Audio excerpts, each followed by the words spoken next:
Okay, something different.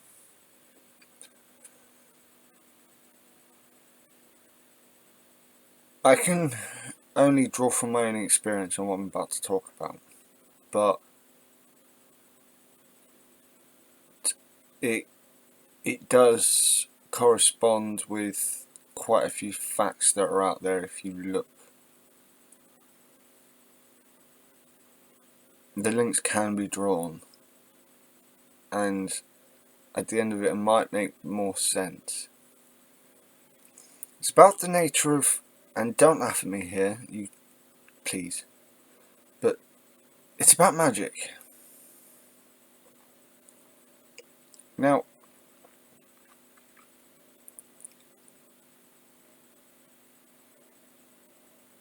depending on what culture you're from, depending on what your religious background is, your personal individual predilections and opinions towards the subject, if you have any,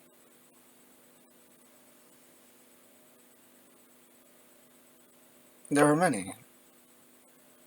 But in the aspect of realism in the real world, and not just in the stories, science doesn't apparently doesn't support it. I can see that, I suppose, at the moment. I'm sort of. I've seen some things that I'm not sure.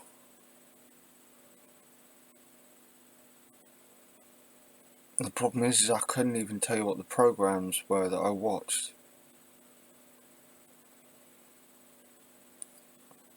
I until there's another. It's slightly left field for a minute, but if until Dynamo actually tells us exactly how he did that, until someone can show me exactly how he did that trick on the Thames, I will tell you that he used magic on that. People say perspex, but I saw no sign of perspex, and I've watched that clip many times.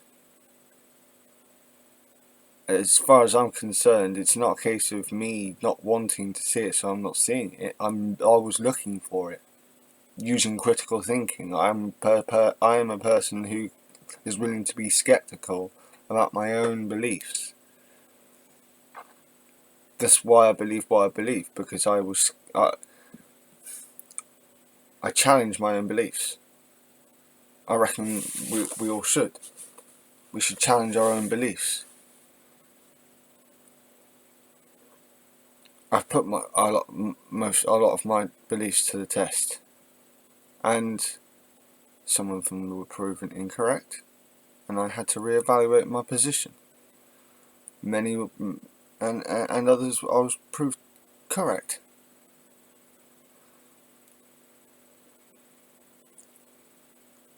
Now, again, coming back to magic, in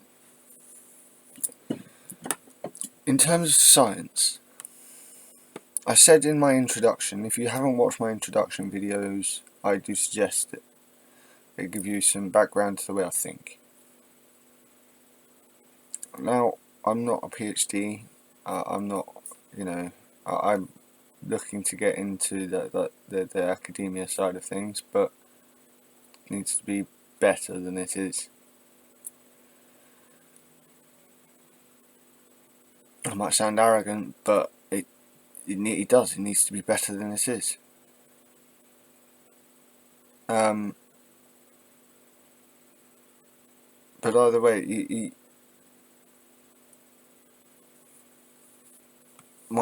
in my introduction videos, I put that my religious beliefs are on a framework of science. I didn't grow up believing in necessarily an ancestor word. My mother had me put under a naming ceremony under the spiritualist church in Exeter.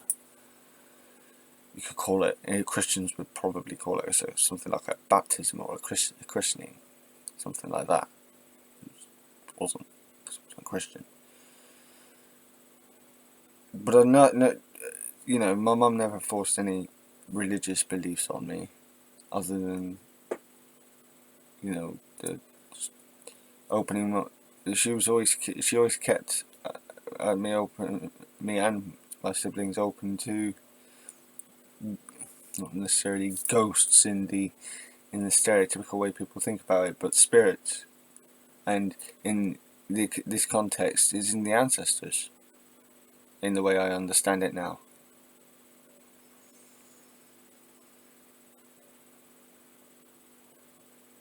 But growing up, there was a fair amount of Christianity and whatnot tried to be forced on me, and not from my mum, not from my dad, from outside sources, which is why I know the system is Christian orientated.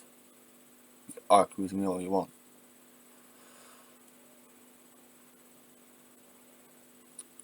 And so, yeah, growing up, my fallback was on science.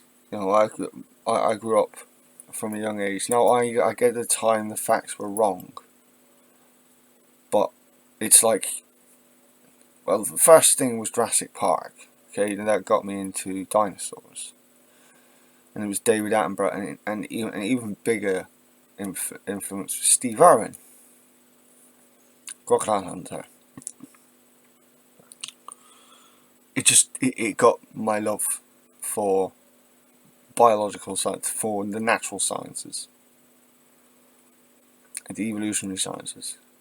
And then Walk with Dinosaurs came out. As I said, yes, scientific inaccuracies when it came out, but it didn't. That doesn't mean that it didn't get me into science. I freely admit there's plenty of scientific inaccuracies in it, but I can watch it from the nostalgia aspect. That it came out when I was growing up, and that's what influenced me. I was never into physics until certain things happened. I won't go into it. But after, with the paleontology and evolutionary side of things, it forms the way I think and the way I understand things. So it's like with cultures and religions, and it's all on an evolutionary scale for me. I understand it all as an evolutionary tree. Is a bit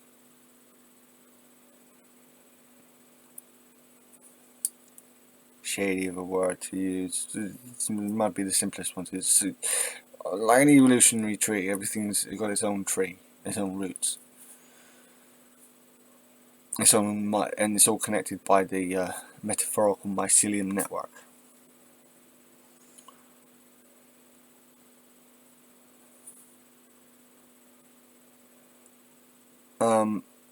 And after I become more aware and learned more about physics side of science and the chemistry side of science, not so much, but physics definitely. It was shortly after that I started looking closer into religion. I was already pushing into that, but it wasn't quite as dogmatic as, well, I say dogmatic. It wasn't quite as heavily pushed as I do it now. That's because I know more, understand more. I've evolved.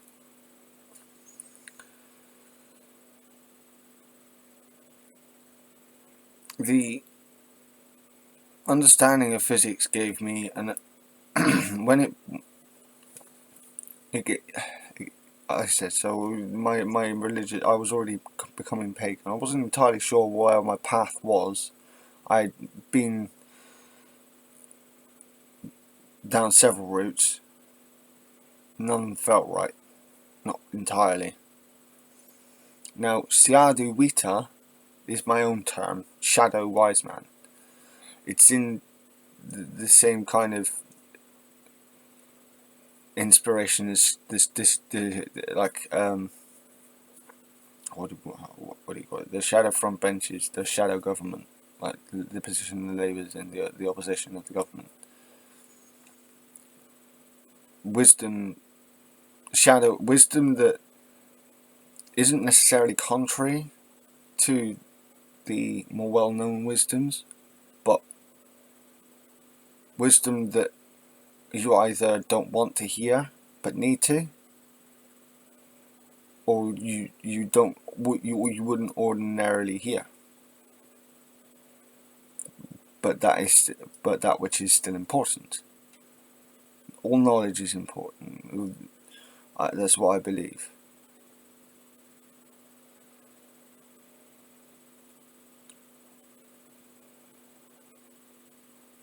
The wise men in shadows is also meant to represent those who, like myself, aren't in the limelight, but still trying to give our wisdom without trying to be famous and all that. Now, I've done so far. I've done not as bad a job as could be made out, or that I've even thought.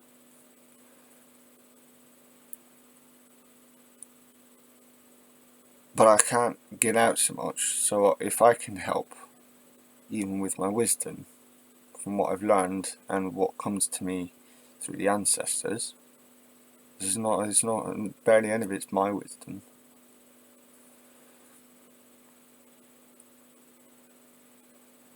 Then surely I ought to share it, the wisdom, instead of holding it to myself. And this isn't out of arrogance. I'm not the wisest man. Not even close. But quite often I've been told I'm knowledgeable and ought to do something with it. So here I am. Back on topic. So you kind of get on understanding where I'm going, of where I've gotten to with this point. You know, understanding physics and then going into delving more into the history and the multitude of different areas of what most people call paganism. And through my own experiences of magic, it's more like an energy. I always thought it was like an energy, to be fair.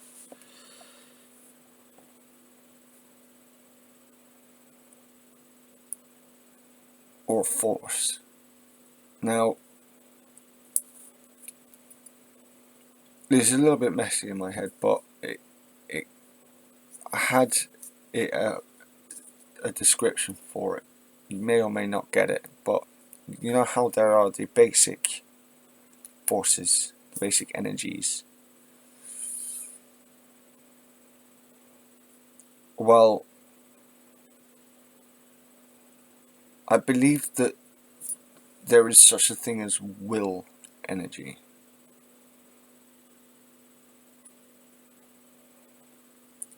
And it's hard to quantify what I mean.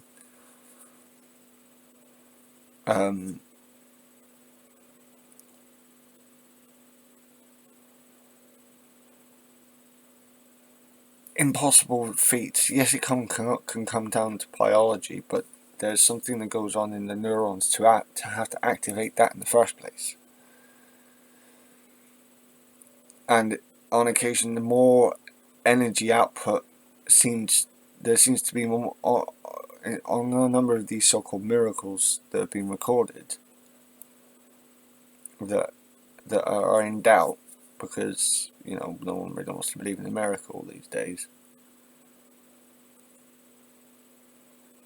what I would call magic is this will energy being transferred through our brain as a conduit, and there are only certain people who can. Just, you know, there must be some kind of genetic reason why certain people have an access to this energy source that can't really be defined. I need. It might sound fanciful, but I swear it's there.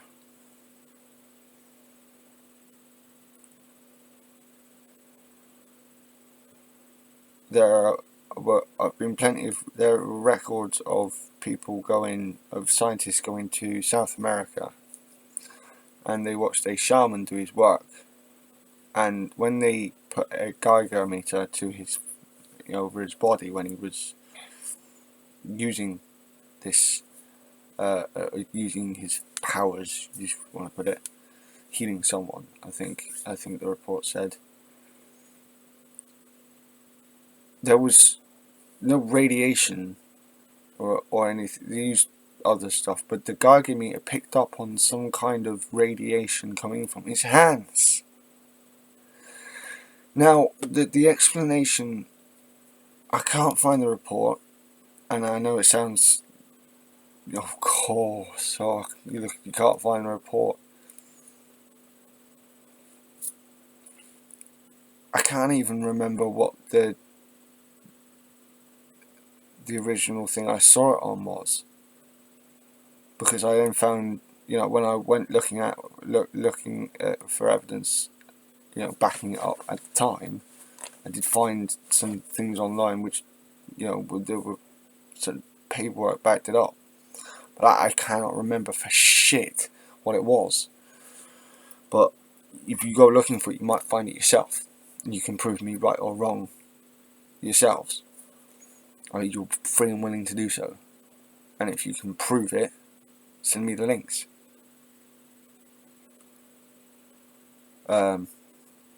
But from what I can remember,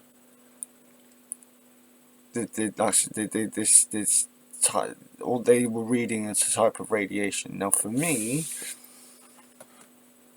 that only made sense after being educated about physics. Now, it's possible I misunderstood something here, but again, in one of my earlier videos, I explained about my gods. Now, for me, I don't talk to my gods don't talk to me. I talk to my ancestors, the ancestors, and they talk to me. But my gods don't.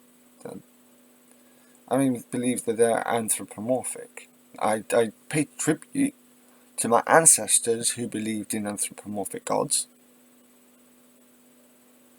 But my personal individual gods, given my scientific framework, are the elements.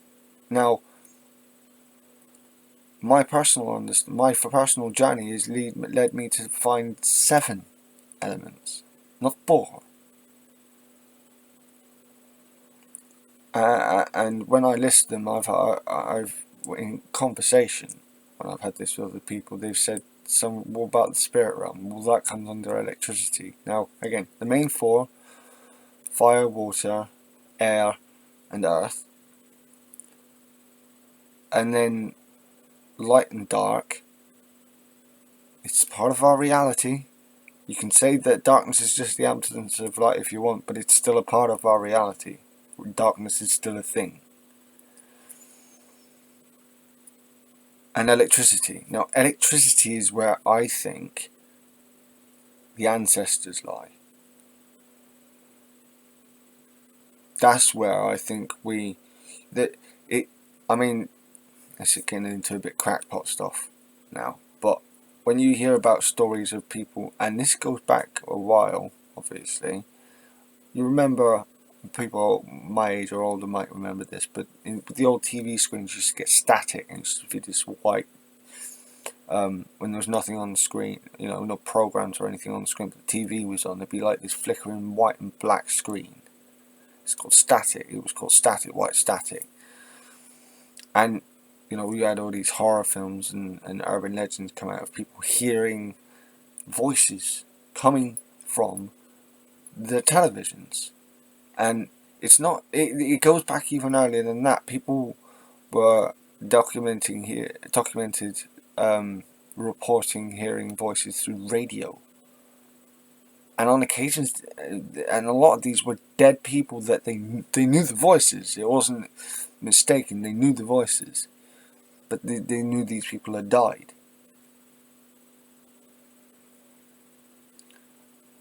Now, mostly the explanation's probably correct in that these people were completely mad.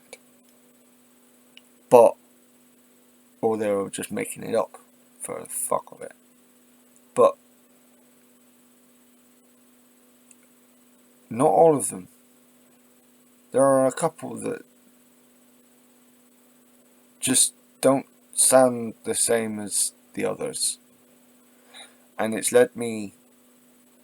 It helps, as another puzzle piece for me when it came to what I believe. And with the Ancestors, I believe that they, when we say that they are off into the in different religions, okay, and it's not just paganism. You can go even delve into Christianity here, or Islam, or Judaism, I think, or go further away, with any of the others, most of the others, I should say. But it's always either they've gone into the ground, the spirits have gone into the ground, or they're in the ether.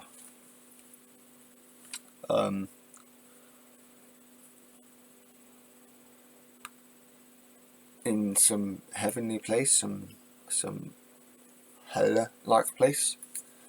What do the Christians believe? Purgatory sort of place.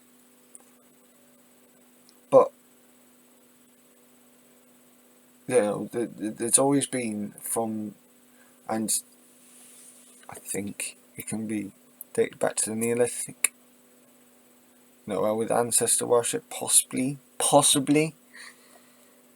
even the Mesolithic, at least the late Mesolithic, possibly. The ancestors' spirits would be out there. Now, Tesla proved that there is a web of static electricity running across our planet.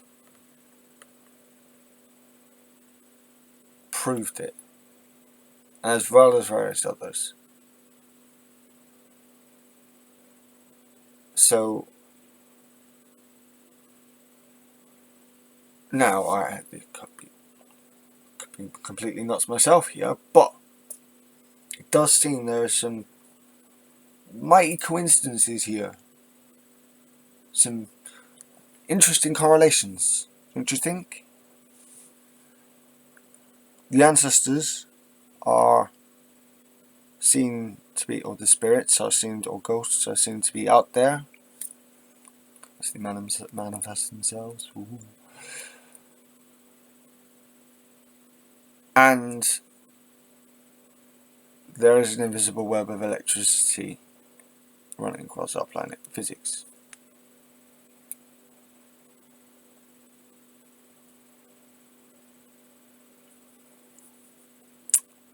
Is it possible? And the next piece of it, puzzle piece that added me onto this path was a question. A question, an interesting question, and it stumped me for fucking years. And I still might not be correct, but I think I'm onto the right path. What happens when we die?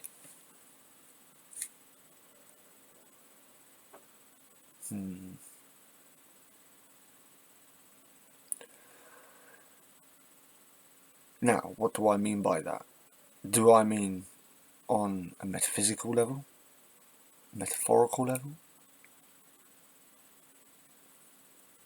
No, I mean on a biological level. On a purely scientific level, taking all religion, even my own religious beliefs, out of the equation. Scientifically, what happens to who we are, not our bodies, but our thoughts. Now, apparently science tells us that we just becomes nothing. But science also tells us that nothing is ever created or destroyed. It is only ever transformed.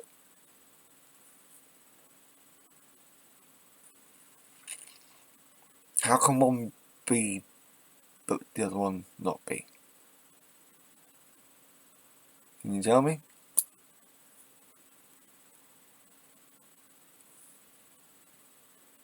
So, where do we go? Where does, now again, on a biological level, who are we? What are, how do I put this? Our consciousnesses. Where does that go when we die? If energy and matter is never fully destroyed and is never created, what happens to it? Where does the electricity go? Our instruments tell us it's no longer there in our body.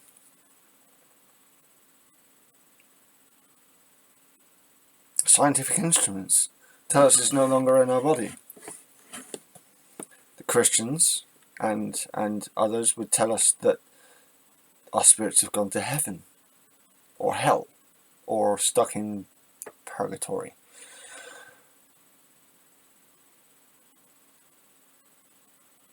The Hindus say their own thing, same as the Buddhists. There's the reincarnation thing, the ring of life. We go around the ring, and then this is the afterlife, and then when reincarnating, we go around again. This could be part of what's going on. But again, on a scientific level, what happens to the electricity, the information? That's the right term. Information, whether that's energy or matter, is never created or destroyed. And I think it was Professor Stephen Hawking who said this.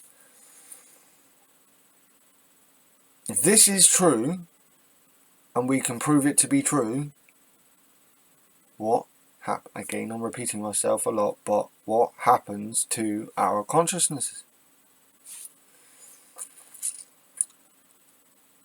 I believe that's the answer to Ancestors, to the conundrum of ancestor worship or spirits, or even the aspect of talking to. I mean, as I say, what I believe as people talking to gods is actually people talking to the ancestors.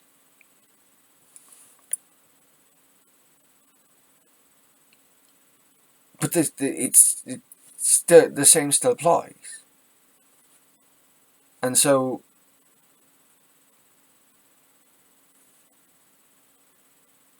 when looking in the modern day aspect, and you get these stories of hearing voices out of telephones and radios and TV screens, especially in the 80s and 90s.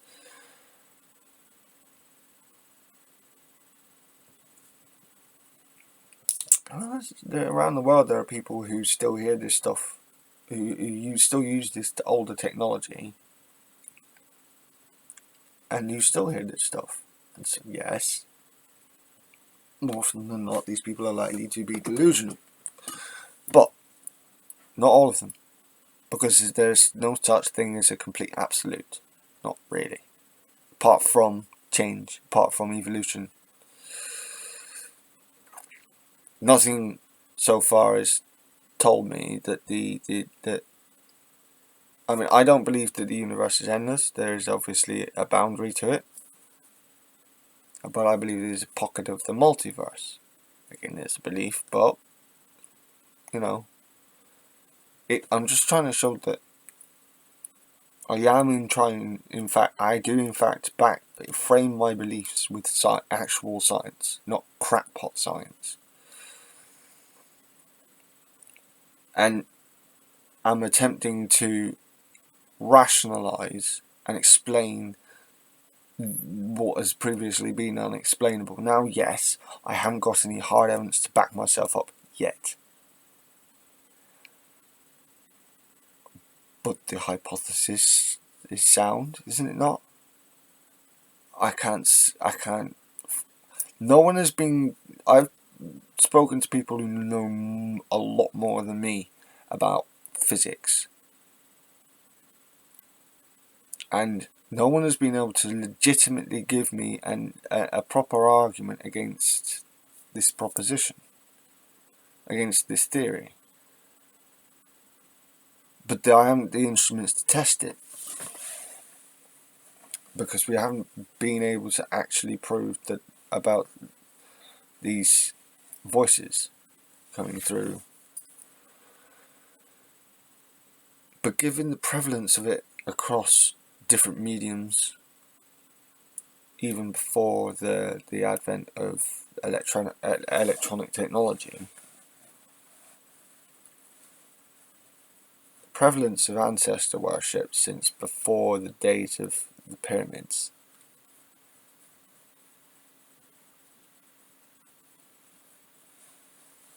and it's still here, even after all the change. Correlation doesn't necessarily equal causation, this is true, and vice versa. But it's so many coincidences and so many links. Too many. And I don't actually think I'm drawing at threads here. We know that ancestor worship is a thing. There are many different forms of it, even if it's not called ancestor worship, across the world, even today.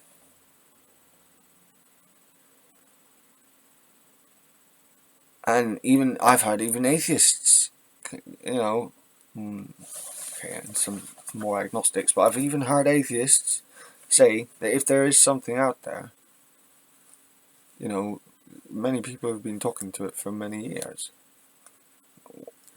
Them for many years, in my case, in my beliefs. So, given that there is a somewhat legitimate argument for the ancestors and the legitimacy of ancestor worship, is it not possible to look at magic, to look at magic in a different view?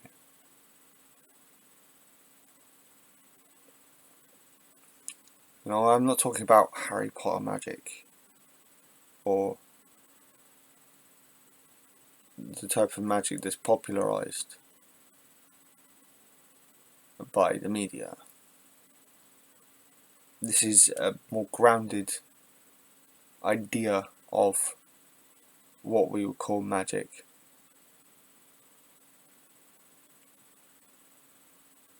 It's often said that magic is just science that we haven't defined yet. Yeah, I can get on board with that. Doesn't stop being magic though. It depends on your definition. It depends on how absolute you are with your definitions. Because as a scientist, you should be able to evolve your definitions as we understand more about the actual facts. The facts are set in stone, but what we know about them is not. And so we have to have a more open mind. This isn't to say that we have to be wildly open and accepting any old bullshit. And I'm not necessarily saying that I am correct. But I really believe that this is a sensible, logical solution to the idea of magic and the ancestor worship.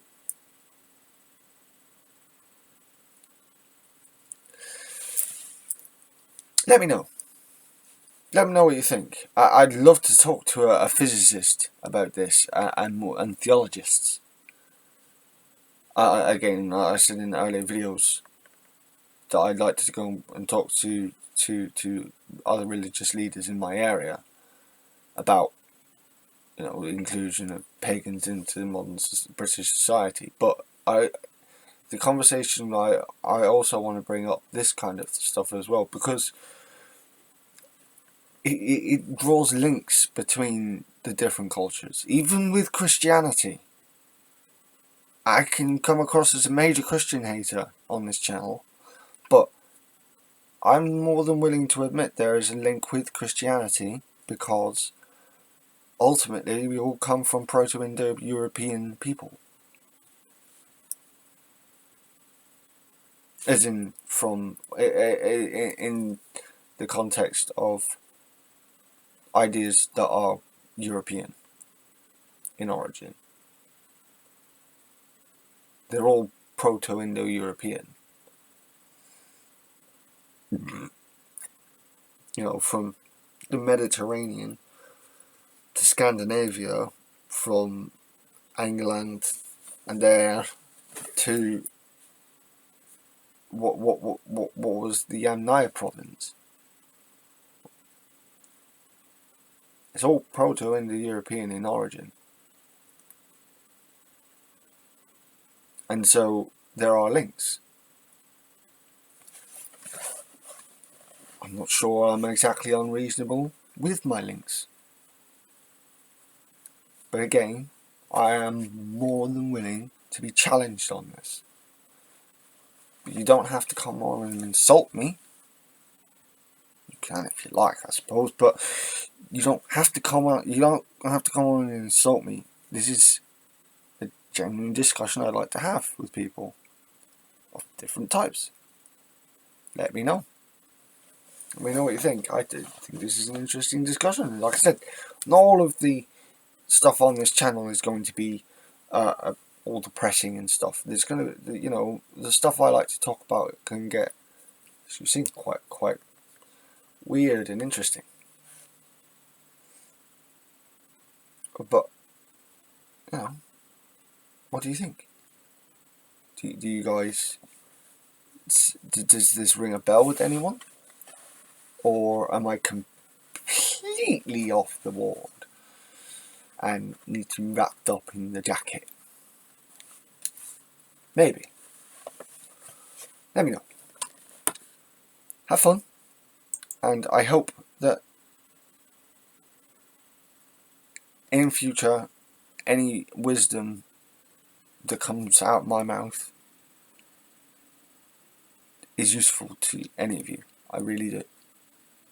That's what a shadow reader is about. That is the aspect of shamanism that I'm talking about, the community aspect. If any of this wisdom helps, it's not all about tripping your ass off and going into the spirit realm. It's about being the town healer. It's about being the community healer, and not just on a physical level, on a mental level. If, you know, there are other like-minded people, I love to talk to you. Have a good evening. Har en god kväll. Och bless you med.